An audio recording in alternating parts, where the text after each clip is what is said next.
we'll go ahead and get started with stock. Let me get this thing turned on.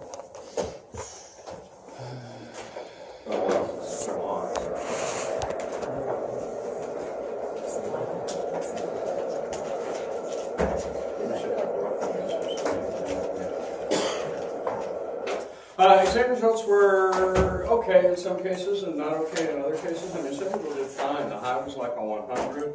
But just like I told you at the beginning of the semester, you don't study this stuff, you're not going to learn it. And some people aren't studying very well. The high was a 100, the low was a 35. There were 2 A's, 3 B's, 1 C, 1 D, and 7 F's. So I still have a group of people in here that I told you about on the first day that says, if you don't study this shit, you won't pass this course. And you're not. So as I said, there's not much I can add to what I said at the beginning of the semester. Mark Drake, I'll hand it back and go over. David Doster. Yeah, come on down here. Or I can, if you want me to hand, I can, just pass it. Yeah, you can pass it. Jory Larson, awesome. Zachary Sweet. Samuel Hefner. Braxton Smith. Aaron Sizemore. Samuel Witt.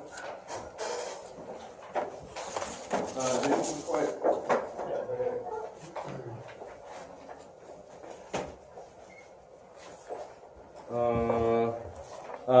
I can't read it. Foster? I can't read it. And you were French? Ryan Clear? John Goodell? Dana G? Yeah, I'll get it. Zachary Collins. And Kristen White. Matching it. Cole. Okay, what are the correct answers to the questions? Rather than putting the quantitative stuff on the board, I'll use this thing to go over the answers to the quantitative questions. Guys, you cannot pass my exams by parroting back to me what you learned in class, which is what a lot of you want to do. Or I don't say a lot, but some of you are trying to do. You're trying to give me back the same things I give you in class. My exams are designed on purpose to find out whether you can use this stuff to in turn make intelligent financial decisions. Number one, can you explain yourself? Do you know what you're talking about? Number two, can you apply what you're learning? Can you use it in an applications environment to make trading decisions and explain those decisions to other people? In other words, can you practice finance rather than just parroting back what you're learning in a textbook or learning in a particular article? And so the exams are set up deliberately to give you information in a different way than you've seen it in class, or to ask a question differently than the questions that I asked in class. What I'm trying to figure out is, can you manage money? And like I say, some of you are doing fine at that, and other people aren't doing well at that at all. So anyway, for the qualitative stuff, you don't need to read my answers. I'll give you my answers. For the quantitative stuff, I'll go ahead and give it to you. First thing that I said was, what's a carry trade? Carry trade is when you carry a long-term position with short-term money. You borrow short, you lend, or you invest long, and you ride the yield curve. It works when you've got a steep or an upward slope to the yield curve. That's all a basic carry trade is. Now, that's the big fat slow pitch right over on plate. Second part of that question is, does a carry trade make any sense today? Well, you could answer that question yes, or you could answer that question no. It depends on how you structure your carry trade. Well, a straight, plain, vanilla U.S. domestic carry trade work? Hell no. I mean, interest rates are going up in the next 30 days, which is going to kill your profit. So the profitability associated with a plain, vanilla domestic carry trade makes no sense at all.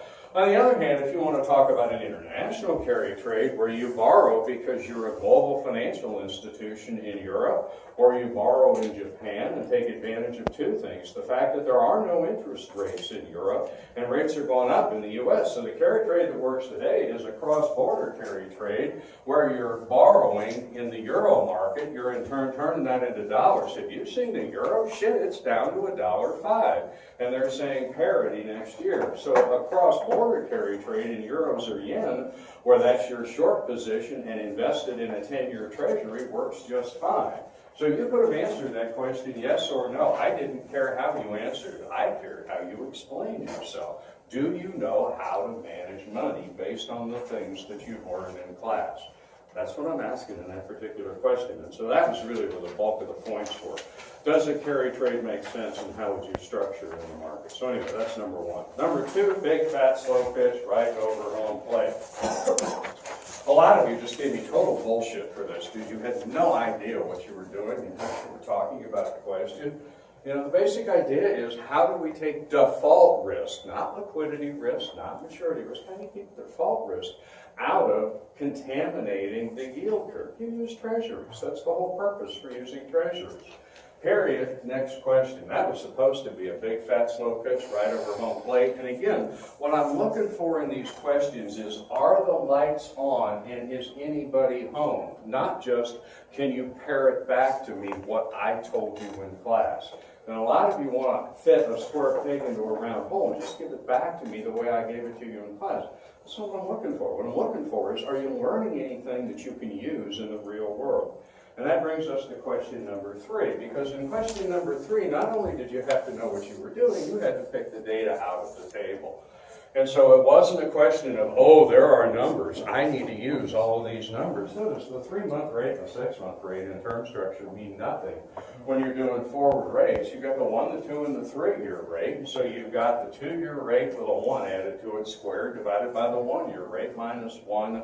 And then you can see the calculation for the forward rate in period 2 as well. Again, just the same stuff that you learned in class, presented to you in a slightly different way than you've seen it in the way I did it in class, where I just gave you the 1, the 2, and the 3-year rate. I'm back to that question. Are you learning anything that you can use in the real world so that you can organize and find the data that you need and then know how to manipulate that data to find an answer? I had a couple people that gave me exactly perfect answers to that question and showed me none of their work, which means I take 10 off. I mark it totally wrong. Don't tell me you took a non-integer quotient in the numerator and the denominator with 2 different exponents and you did that either all in your head or all in your calculator. If you tell me that, I'm the queen of ignorance, because I told you after the first exam, don't cheat, I just marked it all wrong. So that was that question. And that one was easy. I mean, that's just a straight quantitative question that followed the exact structure of what we did in class.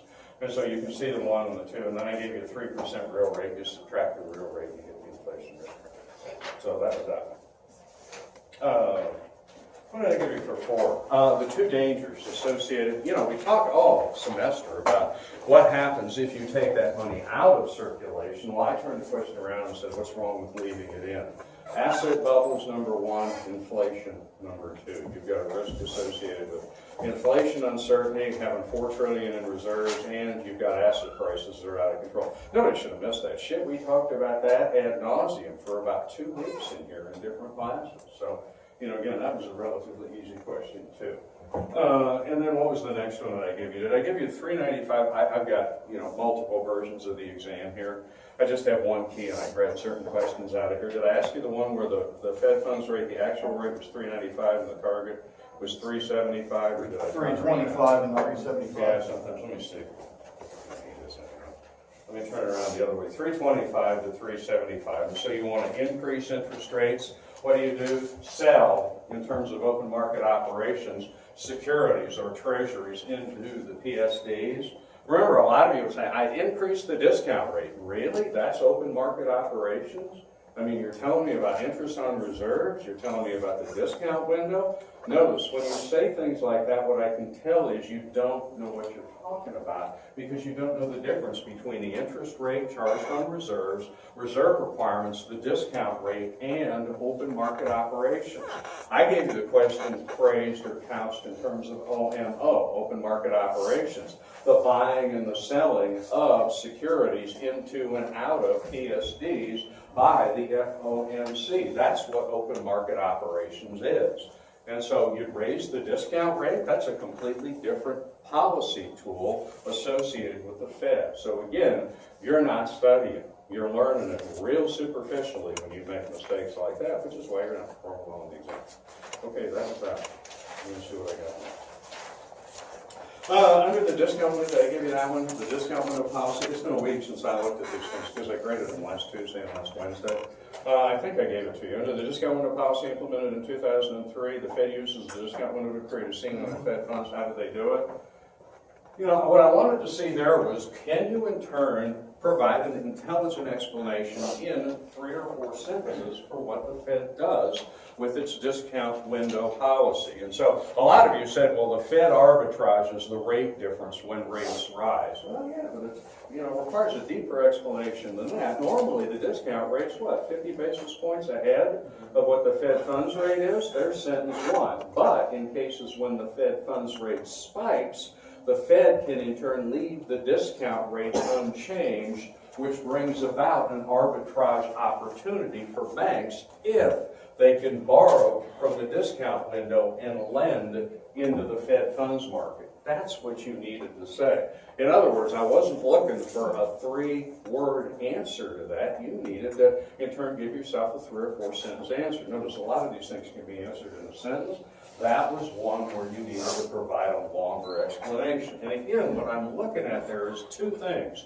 Going back to the first day of class, learning objective number 1, can you communicate technical information in finance to someone else? And number 2, can you communicate that technical information with respect to knowing something about how the discount window works relative to the Fed funds rate? So, there's the functional learning objective there, understanding how the discount window works, and there's the communication thing there. Can you, in turn, write it down and explain to someone else how something technical in finance works? And so that was that question. And then in the next one, it was your homework. I gave you the same numbers that I gave you in class. When you miss stuff like that, what you're telling me is you didn't practice. You didn't think about what you're doing in here. You show up for an hour and 15 minutes twice a week and listen to me talk and think you're going to pass. Doesn't always work. All you had to do is add an E in the denominator, recalculate the deposit expansion multiplier, and again, you're going to tell me that you did all of that in your head without writing anything down when you had to do the before and after piece and come up with those numbers correctly? I don't think so. So again, that's what that one looks like. Notice in the second line, all I did was create an excess reserve behavioral variable equal to 0.15, add that to the denominator, and the deposit expansion multiplier winds up going from 333 to 782. So what did we do after we got that 2.22? What was the last step? Pardon me? What was the last step after we got the 2.22? The 222 was if you add the change in excess reserves, Oh, no, where no, you've got a behavioral variable, there's the general formula. Notice it's missing originally. That was the difference between that and that. No, after we got the 2.22, what did we do? What does that say? The DEM falls. What I was asking you is what happens to the deposit expansion multiplier when you add that component on excess reserves? You get a less multiplicative effect. All you had to say was the DEM goes down. Okay. And let's see what else I got. Was that 7? Did I ask you the countercyclical thing? I think I did. Explain what countercyclical policy is. That should have been a big, fat, slow pitch right over home plate, too. When the economy's in a recession, the Fed expands the money supply to stimulate. When the Fed's in a prolonged period of growth where inflation is at a risk, the Fed contracts the money supply in order to, in turn, increase interest rates and presumably reduce growth. And then in the next part, that was easy. All you had to do was explain. The Fed tries to run counter to the economic cycle within the economy by increasing and decreasing the money supply. So you could do that one in one sentence. The next part took a little bit of time. Why doesn't it work? Well, because rational expectation says that in the long term, the Fed can't control output. In the long run, the Fed only controls the rate of inflation or the price level, because people will react to changes in Fed policy, and their reaction is rational. That's where the rational expectations name comes from. And so the answer to that is it doesn't work, because in the long run, all the Fed can do is to control the level of inflation, not the level of output. Period. And you're out of that question. And then in 9, but I won't read the whole question to you, but what I did was I set you up with a scenario where under the credit view, you've got 10 to 1 multipliers. So you've got this 10 billion change in reserves. gives you 100 billion in terms of the change in the money supply. But in that particular relationship, the banks were buying investment securities. And so if you wanted the same 100 billion change in output, by roughly how much would you have to expand the level of reserves if banks made loans? And notice, I even led you to that, and I said, this is not a math question, it's a logic question. Well, what do you know is true in the credit view if banks in turn turn to lending rather than buying bonds? There's a stronger multiplicative effect between the change in reserves and the change in the money supply. So the Fed wouldn't need to hit the money, to hit reserves by 10, it would be something less than 10. How much less? I don't know, I didn't give you enough information in the question to answer it. The key to that question is, do you understand the difference between the money view and the credit view? And more importantly, under the credit view, do you understand the idea that bank lending has a more stimulative effect than in turn investment securities do? Now, I can say we covered that in class. That was one that we spent like 15 minutes on in class. So none of this stuff should have been difficult. It was all just right out of the articles and right out of the stuff I emphasized in class. But again, that one was one that took a little more thinking and a little more writing in order to answer it correctly. And then what did I do in 10? With deflation, monetary policy represents a useless policy tool in a deflationary environment. I wrote that question after I had that conversation with you in the hallway when we were walking upstairs. So if you missed that, I was going to take off 20 points. You know, the basic idea is it doesn't work. You can't use monetary policy because you can't get people to buy. Why? They won't borrow at a 0% interest rate and buy something today, because if they wait till next year, they can buy it more cheaply than they can buy it today. So there's a real cost associated with consumption today, and that is the fact that you pay a higher price today than you pay in the future, because in a deflationary environment, prices are falling. You've got this general decrease in the price level. So the only way you can stimulate the economy is to take interest rates below zero, and so far that's been a complete dud in Asia and in Europe. We talked about that. Although, will it work long term? I don't know. We've never tried it before. It's only been around now for about 9 months. So at least for the near term, as I told you in class, the Fed doesn't want to go there because it's not working well in Euroland. Any questions about the exam? I went through that relatively quickly. Don't have anything to add. You know, I spent a whole day going over the first exam and saying, okay, if you made this mistake, here's how you can improve. If you did this wrong, here's how you can improve. I don't have anything that I can add to that. I mean, I gave you all the advice that I can give you associated with how to succeed in the class. Study with other people, read what you've written after you've answered it. Make sure that you in turn focus what you read on the things that I go over in class, because that's where the exam questions are coming from. And when you miss the quantitative stuff, guys, what you're telling me is you just don't give a shit about learning anything. And like I said, I'm not going to yell at you for that. I'm just not going to pass you because you don't know what you're doing. You can't make intelligent investment and or trading decisions based on what you're learning here and use it in a way that's accurate in the real world. But like I told you at the beginning of the semester, making money is hard enough when you know what you're doing. It's even worse when you don't know what you're doing. Wait till I get to that same thing, and hopefully I'll get to that because I've got 3 days plus the rest of the day to do the equities market. When you do sync, I want you to see, you know how you've been reading about fake news and the fact that a lot of people can't distinguish fake news from real news? Well, there's fake trading advice and real trading advice on the internet too. And ironically, the rise of the internet and the popularity of the internet has led to a lot of cowboys that think they know how to make trading decisions, and that's what was going on at Sync.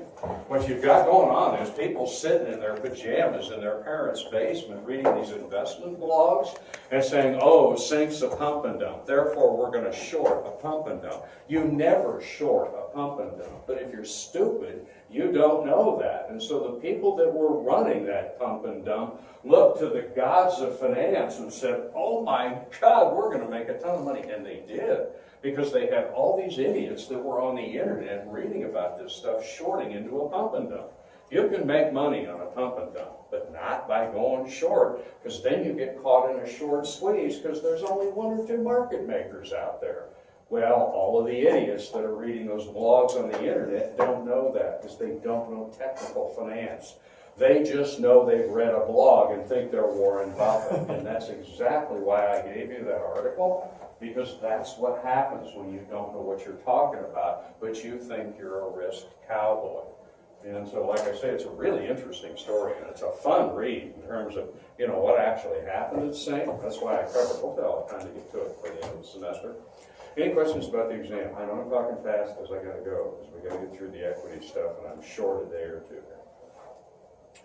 Anything you want to know about the exam in more detail? Okay, hand them in. If you want to go over them again, you can go over them again. You won't see any of this on the final exam. The final exam's all stopped. So now we're going to turn our attention to the equity part. Final weighted more. Yeah, I think it's like 40%.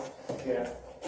Do I curve? Yeah, a little bit. But, you know, if you get 230s, but I can't curve you into a pass, right? I mean, be realistic.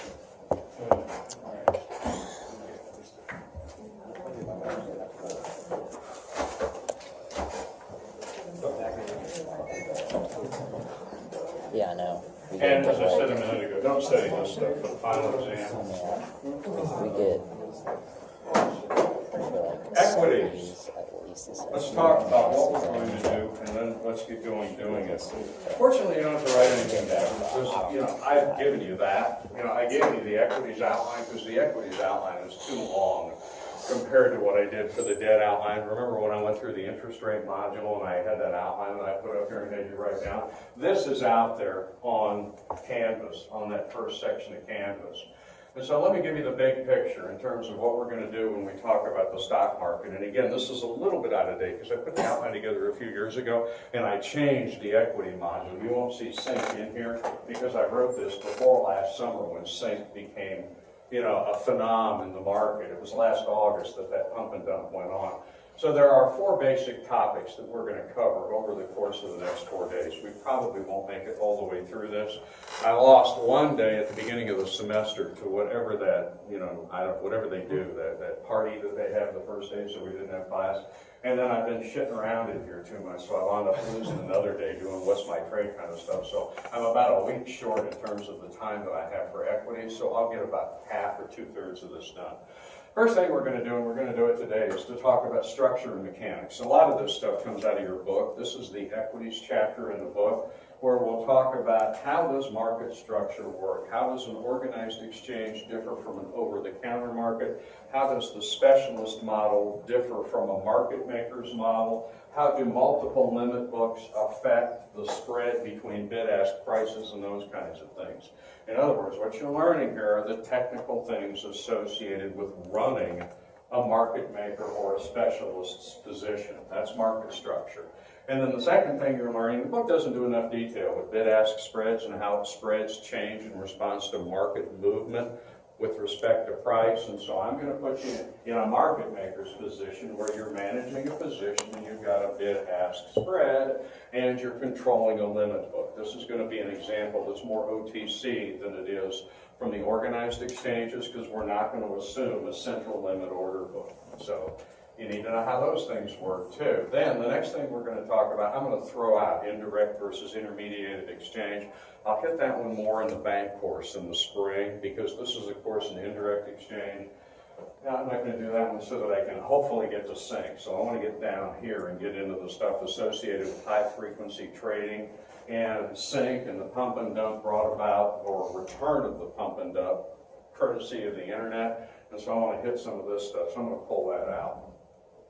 I do want you to understand in item 4, non-publicly traded firms, the pink sheets, I want you to understand that there's more to the over-the-counter market than NASDAQ.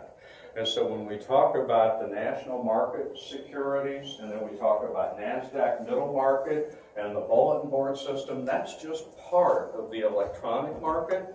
The pink sheets are another part of the electronic market that's, you know, sort of like gets you to think about the question, is that a market or not? And the answer is no. The pink sheets are not a place where you can trade, because to have a market, you got to be able to complete the trade in that particular location, but the pink sheets do everything but represent a market, which in turn avoids them from needing an SEC license, which is exactly why they've structured that environment the way they've structured it. So I want you to think about what it means to be a market, and do we really need markets to perfect an exchange anymore?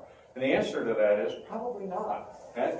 Then I want you to understand decimalization and how when we went to decimal spreads back in 2002 with the NASDAQ, Essentially, that changed the world as far as the way bid-ask spreads are computed. If you read the Wall Street Journal over the break and you read Zweig's column, The Intelligent Investor, always read that column. It always has good stuff in it. He had the Thanksgiving Day column where he had things that I'm thankful for. And one of the things he mentioned was the fact that commissions in the market have fallen dramatically, as have spreads. Well, part of that's courtesy of decimalization.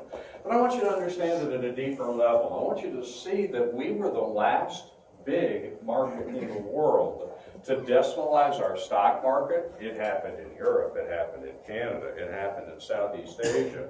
And we just couldn't figure out how to get it done in the U.S. Well, that was all horseshit.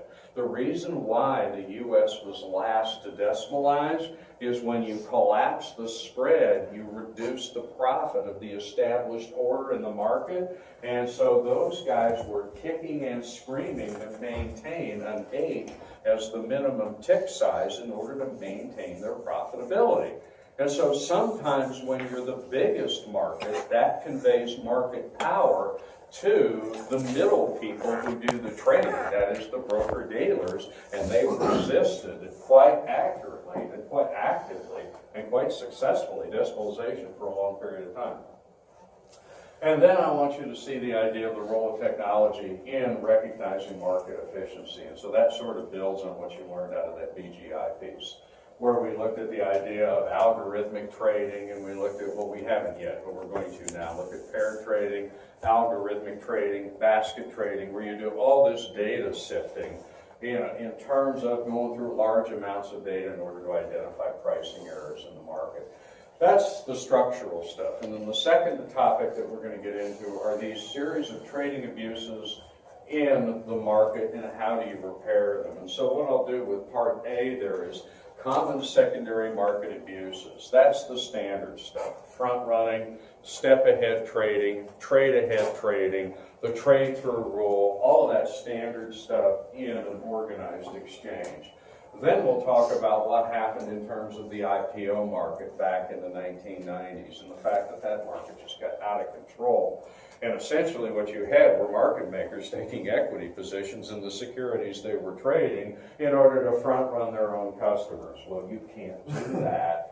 And then in item 3, we talk about, this mutual fund market is supposed to be really, really clean and really, really honest. Well, it's really not as honest and as clean as you think it is. Then I get into high frequency trading, and then after that I'll talk about sync and the return of the pump and dump. I almost took pump and dumps out of this course because they become, after John Byrne's book, John Byrne was an editor at Business Week that left Business Week, wrote a book called Pump and Dump. It's a good book. That's one over break that you might want to consider reading.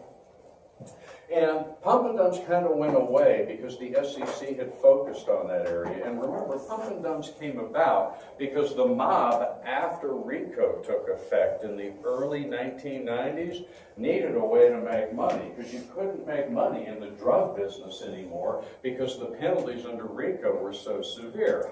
And so the mob turned to prostitution, and then they turned to the idea of these pump and dump schemes. And there were a bunch of movies that came out from that era. Remember the Hudsucker Proxy? Remember Pump and Dump? There was another movie called Pump and Dump that essentially popularized what the mob was doing in New Jersey to, in turn, create these sort of fictional run-up in prices and then dump the stock and get out of town. Well, all of that went away when the SEC and John Byrne wrote a book on it. It became real public, and the SEC went after it in a more vigorous way. And it went away for about, 10 years? Maybe the 2005 to 2015 period. And then, as I told you a minute ago, what happened was internet blogs became popular, and you've got these people that are risk cowboys sitting in their basements that think they understand finance reading about this stuff, and the pump and dump came back. And so the biggest and the most successful one was this Sync case that was the summer of, 16, 15, it was August of 2015 when this sort of hit the market. So as I said a minute ago, it's a really interesting case. Hopefully I'll get a chance to cover it. Freak trading, I want you to know something about, and I want you to know how freak trading works, because that's become a real popular strategy in the market today, and it is not well regulated. You may have seen over the weekend that Mary Jo White has resigned at the SEC, and she is no longer going to be the commissioner of the SEC. That was a big surprise to me. And as I told you earlier, she was one of my favorite Obama appointees.